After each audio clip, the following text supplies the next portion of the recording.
Hi, I'm Megan Leach. I work for Banyan Treatment Center as a business development representative, and I'm a person in long-term recovery. So I think back to the day that I first drank alcohol when I was 12 years old, and from the outside, I looked happy. I was an athlete. I played soccer.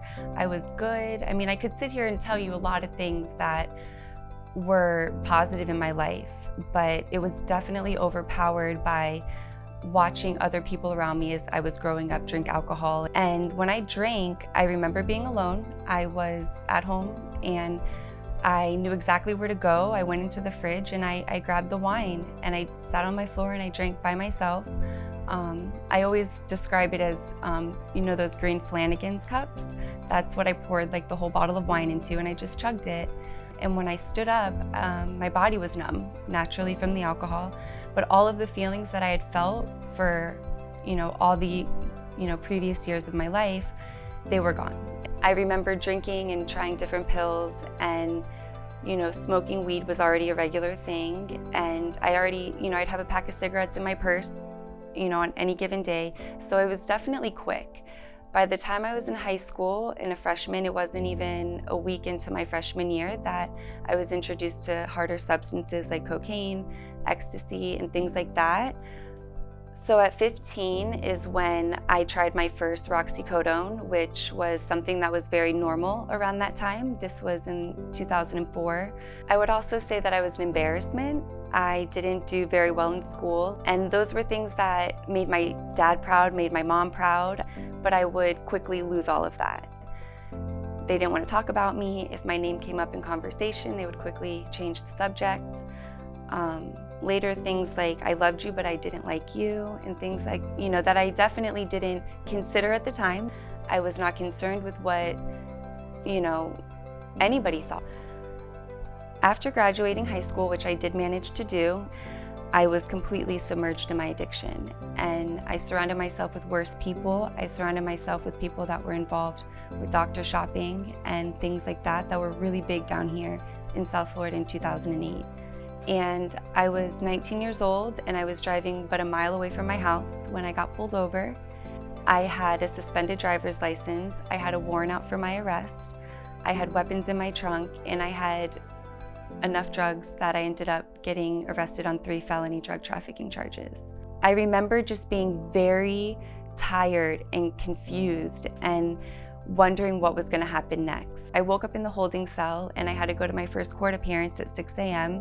I was sick and walked into a courtroom, and my mom was there, and I couldn't recall how they knew.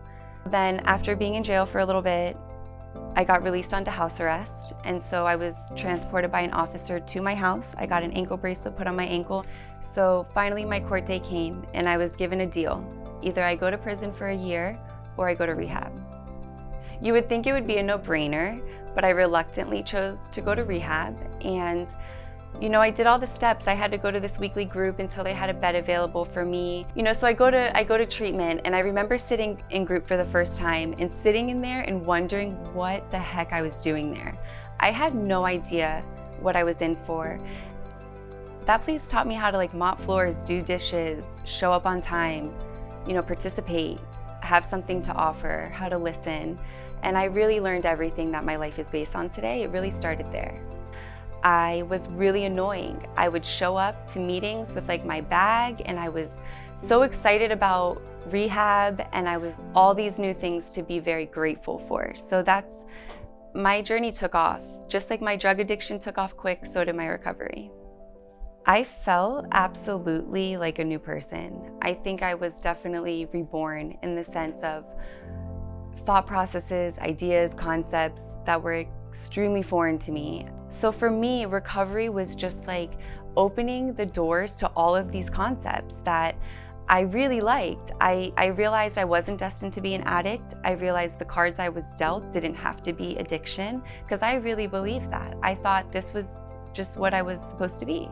It doesn't matter how bad the consequences are. I never thought I would touch a pill again. I thought I would be crazy to ever touch a drug again after being arrested on such serious charges. And I went back to my drug of choice, and I remember thinking, how did I get here again? So no matter how bad the consequence, we forget. So when I got sober again in 2011, I made it a point to surround myself with young people in recovery. I think the fact that my family was so supportive of my recovery made it very easy for me to want to get back into their life. So for me, it was right out of jail, on house arrest. I was calling my father every day, telling him, you know, Dad, today I don't feel sick. Dad, today I cleaned my room.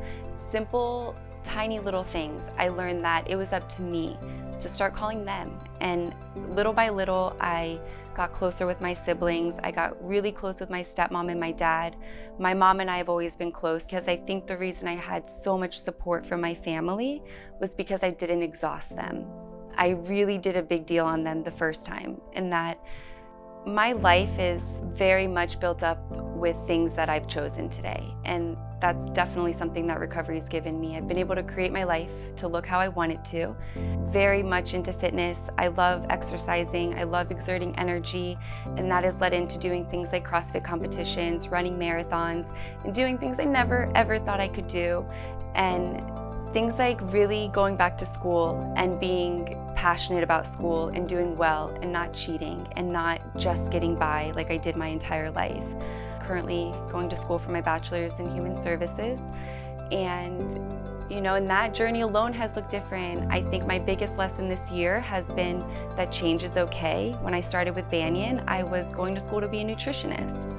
Banyan is really good at not only meeting the clients where they're at and treating the addiction, but they are passionate about also breaking the stigma and making sure that, you know, talking about substance abuse and mental health is something that when people are going through something, that Banyan is trusted.